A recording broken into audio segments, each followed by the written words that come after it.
Gold, trusted gold buyers. మీరు తాకట్టు పెట్టిన బంగారాన్ని విడిపించి ఈ రోజు ఉన్న మార్కెట్ ధరకు కొనబడను.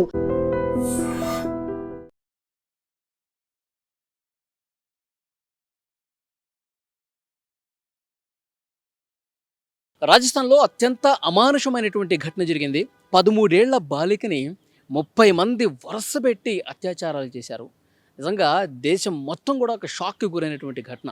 2-3 రోజుల నుంచి మీడియాలో కూడా మనం చూస్తూ ఉన్నాం. ఎంత దారుణమైనటువంటి ఘటన అంటే నిజంగా ఆ బాలికకు సంబంధించిన కుటుంబ సభ్యులు కన్నీళ్లు పెట్టుకుంటున్నారు. అసలు ఏడ్చి కన్నీళ్లు కూడా ఆగిపోయిన పరిస్థితి ఉంది. నిజంగా అక్కడ ఉన్నటువంటి స్థానికులు కూడా తీవ్ర ఆగ్రహంతో ఉన్నారు. ఇంత దుర్మార్గం చేస్తారు. ఆడపిల్ల ఇంట్లో నుంచి బయటకు వస్తే ఇంత దారుణంగా ఒక ఆడపిల్ల జీవితంతో ఆడుకుంటారని చెప్పి ఆ ఊరు మొత్తం కూడా రోడ్ల మీదకి వచ్చి పెద్ద ఎత్తున ఆందోళన చేసింది. సో పోలీసులు కూడా చాలా సీరియస్గా ఈ కేసును తీసుకున్న పరిస్థితి ఉంది. కేసు వివరాల్లోకి వెళితే మొన్న జూన్ 18వ తారీఖు, గత నెల 18వ తారీఖున 13 సంవత్సరాల బాలికండి ఇంట్లో నుంచి బయటకు వచ్చింది. ఇంటి దగ్గర నుంచి బయటకు వచ్చినటువంటి ఆ అమ్మాయి అంటే అదృశ్యం అయిపోయింది. 18వ తారీఖు నుంచి కనపట్ల. అయితే ఒక ఆటో వాడికి ఆ పాప కనిపిస్తే 13 ఏళ్ల బాలికకి మాయమాటలు చెప్పి అక్కడ స్థానికంగా ఉన్నటువంటి ఒక హోటల్ యజమానికి అప్పగించాడు. అప్పగించడం అనడం కంటే ఆ బాలికని ఆ హోటల్కి అప్పగించేసి డబ్బులు తీసుకున్నాడు, అమ్మేశాడు అనమాట. ఆ బాలికని అమ్మేసి ఆ ఆటో వాడు వెళ్ళిపోయాడు. అక్కడి నుంచి స్టార్ట్ అయింది అసలు ఈ కేసు. ఆ హోటల్ వాళ్ళు ఆ అమ్మాయిని చాలా దారుణంగా 2-3కి అప్పగించి వాళ్ళతో అత్యాచారం చేయించి వాళ్ళ దగ్గర డబ్బులు తీసుకుని తర్వాత ఈ హోటల్ వాడు ఇంకొక హోటల్కి పంపించడం ఆ అమ్మాయిని, అక్కడ ఇంకొంతమంది ఆ పాపం మీద అత్యాచారం చేయటం, తర్వాత వాడికి తెలిసినట్లు హోటల్ అందరూ ఒక చైన్ లింక్ కదా, వాళ్ళందరూ ఒకటే. సో ఈ హోటల్ నుంచి ఆ హోటల్ కంటే క్యాష్ చేసుకోవటం కోసం నా దగ్గర ఒక అమ్మాయి ఉంది, అక్కడ మీ హోటల్కి తీసుకెళ్ళండి, మీరు కూడా డబ్బులు చేసుకోండి, తర్వాత ఇంకో హోటల్ పంపించండి.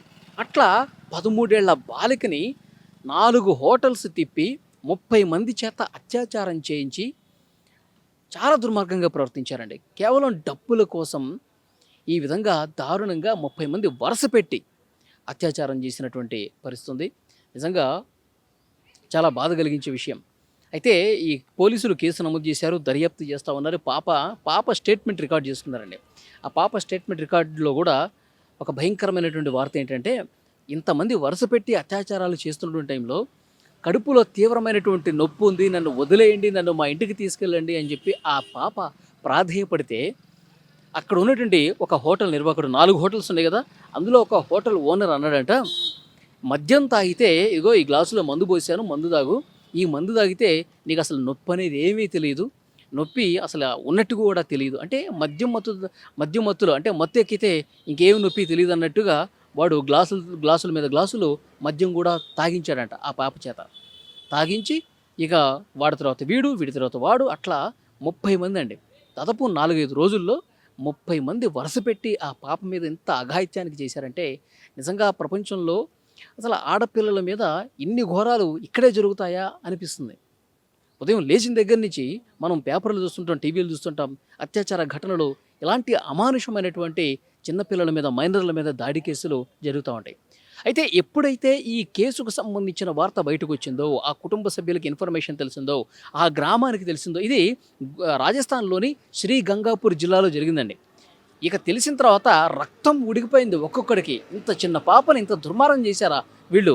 ఆడపిల్ల బయట కనిపిస్తే కుక్కల్లాగా ఎగబడుతున్నారు వీళ్ళు కేవలం డబ్బుల కోసం ఈ విధంగా అమ్మాయిల్ని అమ్మేసుకుంటూ ఈ విధంగా అత్యాచారాలకు పాల్పడతా ఉన్నారా అని నిజంగా గ్రామం మొత్తం ఒక్కటైపోయి చాలా పోలీసుల మీద కూడా దాడికి దిగే పరిస్థితి వచ్చింది.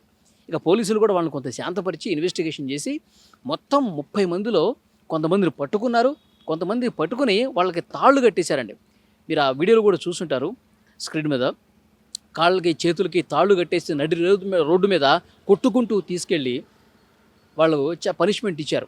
ఇక అక్కడ ఉన్న వాళ్ళందరూ కూడా ఒకటే డిమాండ్ చేస్తున్నారు, వాళ్ళని మీరు జైల్లో పెట్టద్దు, వాళ్ళని జైల్లో పెట్టి దున్నపోతుల్లాగా మేపుతూ ఉంటారు. ఈ కేసు మళ్ళీ అన్ని కేసుల్లాగే నీరు గారిపోతుంది. 13 ఏళ్ల ఒక చిన్న బాలికని, మైనర్ బాలికని ఇంత దుర్మార్గం చేశారంటే వీళ్ళకి అసలు బతికే రైట్ ఉందా? సమాజంలో అసలు వీళ్ళకి అసలు బతికేటువంటి అర్హత ఉందా? మాకు అప్పగించండి దయచేసి. మీరు తాళ్ళతో కట్టుకుని కొట్టుకుంటూ తీసుకెళ్తే ఉపయోగం లేదు సార్. మాకు అప్పగించండి, వాళ్ళ సంగతి మేము చూస్తాం, రాళ్లతో కొట్టి చంపుతాం, కత్తులతో నరికి వాళ్ళని చంపాల్సినటువంటి అవసరం, వాళ్ళు అసలు బతికే హక్కు లేదని చెప్పి రోడ్ల మీదకి వచ్చి కొన్ని వేల మంది ప్రజలందరూ కూడా రోడ్ల మీదకి వచ్చి ఆందోళన చేశారంటే వాళ్ళలో ఎంత ఆగ్రహం ఉంది, ఎంత కట్టలు తెంచే కోపం ఉంది. ఎందుకంటే ప్రతి ఇంట్లో ఆడబిడ్డ ఉంటుంది, ప్రతి ఇంట్లో కూడా అమ్మాయి ఉంటుంది, వాళ్ళ ఇంట్లో మహాలక్ష్మిలాగా చూసుకుంటారు. అలాంటి ఆడపిల్లల్ని ఇట్లా బయటకు వస్తే, రోడ్డు మీదకి వస్తే కిడ్నాపులు చేసేయటం, హోటల్కి అమ్మేసుకోవటం, ఆ హోటల్ వాళ్ళు ఒకటి తర్వాత ఒకడు వీళ్ళు అత్యాచారాలు చేసి నిజంగా దేశంలో ఎప్పుడు జరగల ఇంత దారుణంగా. ఇప్పుడు ఆ హోటల్ నిర్వాహకుల మీద కూడా పెద్ద ఎత్తున వాళ్ళే కదా మొత్తం చేసింది, సో వాళ్ళ మీద కేసులు నమోదైనవి. ఇంకొక సీరియస్ వార్త ఏంటంటే ఆ హోటల్స్ అన్నింటిని కూడా బుల్డోజర్స్తో కూల్చిపడేస్తూ ఉన్నారు. ఎందుకంటే ఒక చిన్న పాపని హోటల్లో బంధించి అత్యాచారానికి పాల్పడ్డారంటే ఇది మామూలు విషయం కాదు. అందుకే ఒక పెద్ద బుల్డోజర్స్ అన్నీ తీసుకొచ్చి ఆ హోటల్స్ అన్నీ కూడా కింద పునాదులతో సహా పెకిలించి పడేస్తూ ఉన్నారు. ఇంకా ఆ ప్రాంతంలో 100కు పైగా ఈ విధంగా అక్రమ హోటల్స్ ఉన్నాయంట. ఆ హోటల్స్లో అక్రమ దందాలు చేస్తూ నిబంధనలకు విరుద్ధంగా హోటల్స్ కట్టి ఈ విధంగా ఆడపిల్లల జీవితాలు నాశనం చేస్తున్నారు ఈ హోటల్స్లో అని చెప్పి ఇంకా అన్ని హోటల్స్ మీద ఇన్వెస్టిగేట్ చేస్తూ ఉన్నారు. కొన్ని ఇప్పుడు ఈ 4 హోటల్స్ ఏదైతే ఆ పాపను పెట్టి అత్యాచారం చేశారో ఆ 4 హోటల్స్ మొత్తం కూడా పెగిలించేస్తున్నారు, బుల్డోజర్స్తో మొత్తం కూడా కొట్టేస్తున్నారు, చదును చేసేస్తున్నారు. మొత్తం ఆ స్థలం మొత్తం కూడా ప్రభుత్వం స్వాధీనం చేసుకునే అవకాశం కనిపిస్తుంది. ఇంకొకటి ఏంటంటే అక్కడ ఉన్నటువంటి స్థానికులు పోలీసుల దగ్గర ఇంకా ధర్నాలు చేస్తూ ఉన్నారు, ర్యాలీలు చేస్తూ ఉన్నారు. వాళ్ళని మాకు అప్పగించడం లేదంటే ఉరిశిక్ష వేయండి, నడి రోడ్డు మీదకి తీసుకొచ్చి వాళ్ళని ఉరైనా వేయండి, వాళ్ళు మా కళ్ళ ముందు చంపండి వాళ్ళని, మా కళ్ళతో మేము వాళ్ళు చచ్చినట్టుగా చూస్తేనే మాకు సంతోషం కలుగుతుంది అని చెప్పి వాళ్ళందరూ కూడా రోడ్ల మీదకి వచ్చి ఆందోళన చేస్తున్నారు. సో వాళ్ళ కోపంలో కొంత తగ్గించడం కోసం వాళ్ళ ముందే తాళ్లతో కట్టేసి ఈడ్చుకుంటూ కొట్టుకుంటూ పోలీస్ స్టేషన్కి తీసుకెళ్తున్నటువంటి పరిస్థితుంది. అసలు ఈ కొట్టడాలు తాళ్ళు కట్టడాలు వద్దు, ఎన్కౌంటర్ చేసేయండి సార్, ఎన్కౌంటర్ చేసేయండి. ఒకరి తర్వాత ఒకరిని ఇంకో 12 మంది కనిపించట్లేదంట. వాళ్ళు ఎటుపోయారు? ఆ 12 మంది 30 మందిలో 12 మంది కనిపించట్లేదంటే ఎక్కడ దాక్కున్నారు వాళ్ళు? పోలీసులు నిర్లక్ష్యం కూడా ఉంది, వాళ్ళు సరైన టైంలో సరిగా పట్టించుకోలేదు. అసలు కిడ్నాప్ కేసు నమోదైనప్పుడే హోటల్లో 4-5 రోజుల పాటు ఆ పాప ఉండి అత్యాచారానికి గురవుతుందంటే 4-5 రోజుల పాటు పాపను కనిపెట్టలేకపోవడానికి పోలీసుల నిర్లక్ష్యం కారణం కాదా అని చెప్పి ప్రశ్నిస్తూ ఉన్నారు. సో పోలీసుల మీద చాలా ఒత్తిడి ఉంది, ఉన్నతాధికారుల నుంచి కూడా పెద్ద ఎత్తున ఒత్తిడి కనిపిస్తుంది. సీఎం స్థాయి నుంచి మొత్తం కింది స్థాయి వరకు ఆ అధికారులు మొత్తం కూడా ఈ కేసును చాలా సీరియస్గా తీసుకున్నారు. హోటల్స్లో ఎలాంటి దందాలు జరుగుతున్నాయి, హోటల్ నిర్వాహకులు ఇంత కామ పిశాచుల్లాగా మైనర్ బాలికల మీద అత్యాచారాలకు పాల్పడే ముఠాగా ఒక మాఫియాగా మారిపోయిందా అని చెప్పి పోలీసులకు ఇప్పుడు పెద్ద ఎత్తున అనుమానం కలుగుతుంది. సో వెంటనే ఇన్వెస్టిగేట్ చేస్తూ కొన్ని హోటల్స్ని కూలగొట్టేస్తున్నారు, ఇంకొన్ని హోటల్స్ మీద రైడ్స్ అవి చేస్తున్నటువంటి పరిస్థితుంది. ఈ హోటల్స్ యజమానులు కూడా ఆల్రెడీ అరెస్ట్ చేశారు. ఇంకా 12 మంది కోసం తీవ్రంగా గాలింపు చర్యలు కొనసాగుతున్నాయి. కానీ ఆ ఏరియాలోనే కాదండి, ఈ ఘటన చూసిన తర్వాత దేశంలో ప్రతి ఒక్క కుటుంబంలో కూడా ఒక ఆందోళన కనిపిస్తోంది. నిజంగా ఆడపిల్ల, మన ఇంట్లో కూడా ఆడపిల్లలు ఉంటారు కదా, వాళ్ళు బయటికి వెళ్తే ఇంకా సేఫ్గా తిరిగి రారా?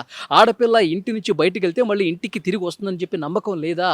ఇంకా దేశంలో భద్రత ఏముంది, ఆడపిల్లల పట్ల వాళ్ళ రక్షణ ఏముంది, ఇదేనా ప్రభుత్వాలు చూసేది అని ఒక క్వశ్చన్ మార్క్ కనిపిస్తోంది.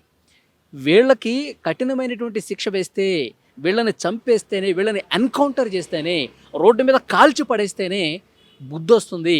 దేశంలో ఇంకా ఏ మగాడైనా సరే ఆడపిల్ల మీద చెయ్యాలంటే, బలాత్కారం చేయాలంటే, అత్యాచారం చేయాలంటే భయపడే విధంగా వీళ్ళకి కాల్చి చంపాలి.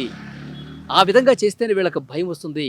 దేశంలో ఇవన్నీ నిరంతరం జరుగుతూనే ఉన్నాయండి. పోలీసులు కొంత అరెస్టులు చేస్తున్నారు, కానీ ఇలాంటి కేసుల్లో మళ్ళీ రిపీట్గా జరుగుతున్నాయి, అత్యాచారాలు జరిగిపోతూ ఉన్నాయి.